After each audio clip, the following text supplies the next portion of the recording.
Welcome to Victory Videos in our special segment today. Thanks for joining us. I'm Dave Dobbins. One of contemporary Christian music's greatest pioneers started out in the early 70s. He was an old man back then. Started playing music for people all over the country. As we go into the 90s, this same individual is still out there writing songs and performing them for people all over the place. He's known to you as Uncle Rand, and to the rest of us, we'd like to welcome to our program, Randy Stonehill. Thank you, my friend. Brother, how you doing? I'm good. That's in sort good. of a jet-lagged kind of a way. And you are from Los Angeles, California. That's right. That's right. And you suck that smog in, and it develops the rock and roll vocal thing, kind of a Joe Cocker thing. That's great. See how quickly we digress? Isn't Just that give me great? a minute and we'll He's just take talking this- L.A. Yeah, we'll go out to left field. But we're back now. We missed you. It's really great to have you with us in our area. Tell us a little bit about how'd you get your start in contemporary Christian music, and what year was that? It was, I can tell you approximately. Approximately. No, I was going to say, I can tell you precisely. Do you know if I the could just day? speak English, I'll tell you the year. Darn it. Whew. Okay. You all right? Yeah, deep cleansing breaths. Cleansing breaths. Okay, fine. He's had an hour and a half sleep. Yeah, yeah. But you know, sleep is for wimps, okay? This is commitment here. I started out in 1970. Gosh. Actually, I was 18. I graduated from high school, which in itself proves that there is a God right there. And I moved from the San Francisco, or San Francisco, if you're going for syllables. That's right. Bay Area. I moved down to Los Angeles to seek my fame and fortune, and ended up finding myself being surrounded by Christians, being confronted with the gospel in a very unexpected way. You know, I was hanging out with other musicians and I could talk shop with them, but I found out also that some of these guys were Christians, and that was coming through their music and certainly through their lives. And it just blew my stereotypes about church and religion, and it just out of the water. All of a sudden I felt the loving, encroaching presence of Christ. And so it was August 12th, that he does have fateful the day. day. Oh yeah, That day. you don't forget things like that. August 12th, That's right. 1970. Darn it.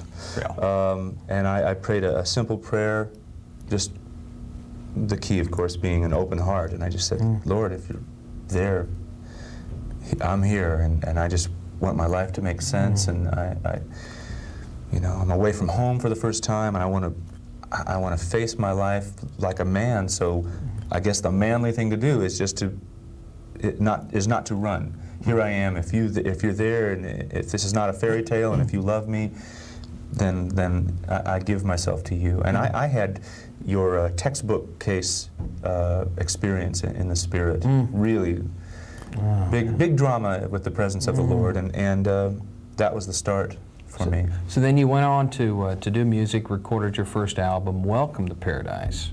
Yeah, actually, that wasn't my first, but that's the only one. Everyone always Let's forget talks the about others. that. Yes, we'll forget the others. Well, I'll tell you what, actually, I went to see Pat Boone. Oh, is that because I knew that he was a Christian. And I thought, if I could share with him my vision about reaching kids who are just like me, you know, sort of disillusioned hippies who are going, well, so what is the answer? That, you know, maybe he could be some kind of a conduit. Oh, man. And I was working with another fellow at the time. We went to Pat's house, and Pat agreed to give us I think it was $3,000, for which we made 2 records. Oh, man. And these were sort of underground, limited distribution things that you take, and we took them to our concerts just so that kids could go home with something that, and they could, it would help them explain sort of what was happening in their lives. They could go, see, Mom and Dad, maybe I'm not so articulate, but this music talks about what I care about. That was my first thing. And then in '75, I recorded Welcome to Paradise. This could be more than you want to know, but I'll just keep talking until he tapes my mouth shut. So I have the tape over here. don't do it. Well, the Welcome to Paradise was kind of like the one album that everyone said, that was Randy Stonehill's best album. And then now you've come back with the one we have down here on the table, which is your latest, Return to Paradise. Yeah, And then- Son of Paradise. Son of Paradise. Yeah. And then people have said, you know, well, gee, what happened to him during that period? What happened during the 80s? And they said, well, you know, he's gone flat and all this kind of stuff. Well, how do you respond to that? Well, nice of you out there, and you know who you are. You know who you. Huh? I'll tell you, actually, it's... I mean, you're still out there working. And oh, yeah, it's been a putting it very together. busy time. I've done an album almost every year, I guess since 1980. Wow. And I guess some people would scratch their heads and go, well, what, you know, what is the deal with this stuff? I mean, what you're dealing with is, you know, you've got 20/20 hindsight, so you can look back at projects and go, well, you know, maybe this wasn't the best way to produce this album. Maybe this wasn't the best arrangement idea. But really the bottom line is that I like to experiment with the different facets of what I can do. That's and I good. guess you're going to find that, you know, some stuff will appeal to some people, some will appeal to others. Also, I mean, the industry has grown so much since I first started that if you don't have constant high visibility radio play, people can, They think you get you're lost dead. in the shuffle. Yeah, And I've been very much alive. And yeah. Oh, gosh, yes, I got a still pulse. It's still ticking. Well, you know, you've been touted as like a songwriter, or a storyteller, rather. You know, in a lot of your songs, like the Gods of Men and thing, and Christmas at Denny's, and You Can Still Walk Tall, things like that. Is that intentional, to be more of a storyteller? And before you answer that, after we say this, would you set up our clip for Gods of Men after Yes. you respond? Sure. You can announce your own video. Isn't this exciting? Yeah, I guess I never thought of it officially in those terms of telling a story, but I guess you're right. That's what it is. I just think of, I mean, I just try to paint pictures of people's lives and the issues we wrestle with, and how God really applies to every facet of our lives, how He will intervene and heal and guide and make Himself known. So, but you can, darn it, call it what you will, just as long as you spell my name correctly. That's right. Sandy Ronehill. Strindy Reinvich. Yes. And so, Victory Videos is going to have a first. yeah. What are we talking about now? You're going to set up your clip. For That's your right. I am. I knew that. You I knew was that. testing him. He was testing me. He's got to keep on his toes. This is a video for my song, The Gods of Men.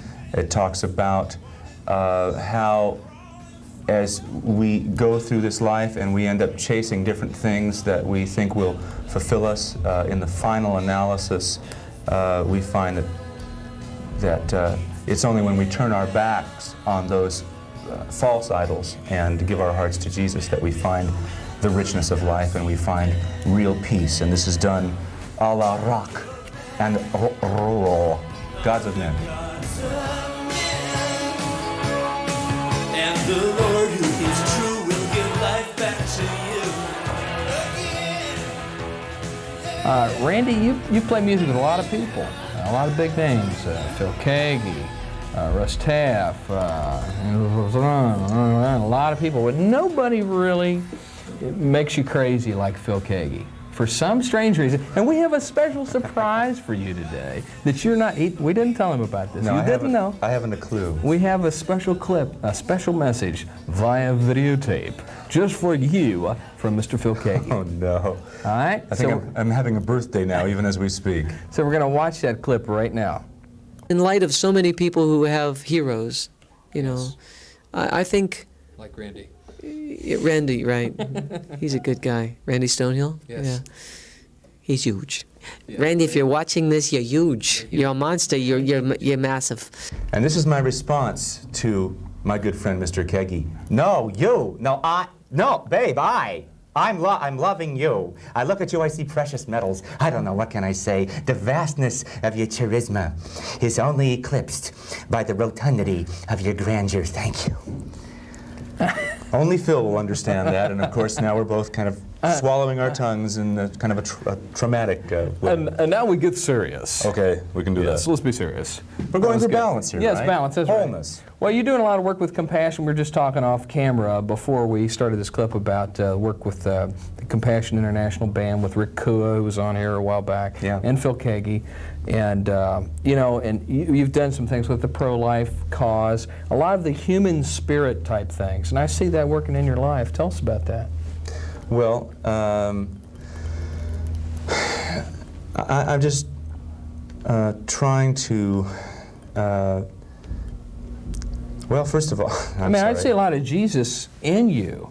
A lot of the same things that Jesus cared for him when he reached out to people and he healed people that were just, you know, limp and they couldn't walk, they couldn't see. He took the time to do that. Yeah, I see that in you. I mean, I open up the magazine and there's Randy Stonehill with a little kid on his lap. Compassion International. Sure. Please write. You're compassionate, and I mean, you're emitting Christ from within you, and I see that, and that's really special. Well, thank you. Thank you for helping me jumpstart that answer. There's Yes. so much to say, actually, that you don't know where to start. Yeah. But yeah, you know, my relationship with Christ is about it's about receiving His love and giving it away to other people. And it troubles me when I see such an opulent church who all too often you know, will turn a blind eye to the need and go, well, those people, they've made their bed, they made their choices, and it's their problem, and they just need to get saved. But in the meantime, we're sitting in the living room, you know, comfortably on the sofa, waiting for God to take us home to heaven. Yeah. And that's just very wrong. It robs, it robs those in need. It robs the Lord, and it robs us. I mean, Jesus said, "Hey, you need to." I mean, I'm sorry. Just to be clear, Scripture says that we are to share in the fellowship of Christ's sufferings. That means we should weep where He would weep. We should get angry where He would get angry. And we need to sort of be willing to roll our sleeves up and you know, and reach out to those. And when we do that, we sense God's good pleasure. We sense His presence.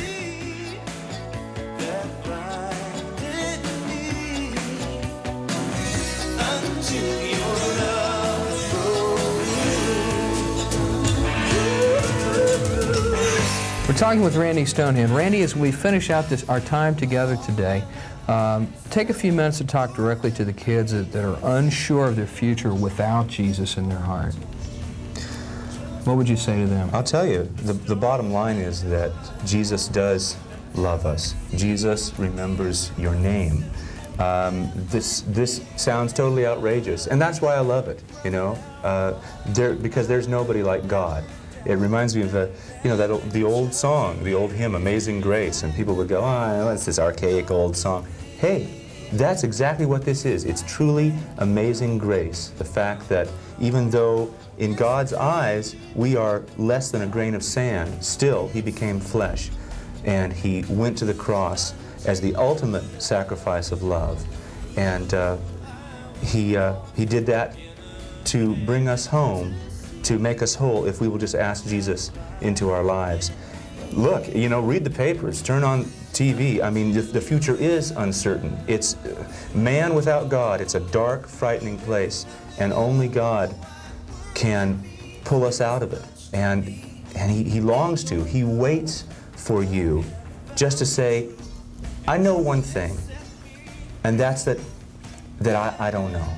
So I'm not God. So God, if you're here I am with an open heart, and come and save me from this weirdness, and save me from my internal weirdness, you know, save me from myself, and just make my life count for something.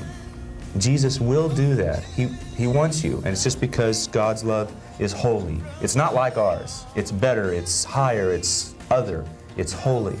And He wants you. He wants you tonight. And I know this sounds outrageous, and that's great, because I know that, especially if you're anything like me or like I was when I was your age, you know, outrageous is a buzz. Outrageous challenges you, and God's saying, I'll meet you right where you are. I'm not shy. I don't play hide and seek. Come on over here. I want to love you. Give Him that chance. It'll save your life. Amen. That's great. Well, thanks for being with us, Randy Stonehill. We had a good time with the lights going on and off. And Yeah, it was like being late. It was exciting. You missed it. You did. but That's we were right. here. We had a slumber party. We roasted marshmallows and. Yeah, thank you, Dave. It was my pleasure. God bless you. Well, as we go out today, we're going to give you another opportunity to introduce your video, Love Broke Through. So go right to it. Okay, hey, this is my version of a song that I wrote years and years ago with a wonderful brother who's gone to be with the Lord named Keith Green. And Keith did a lovely ballad version of this, and everybody else at his uncle's dog has recorded this song. And this is my version of the song.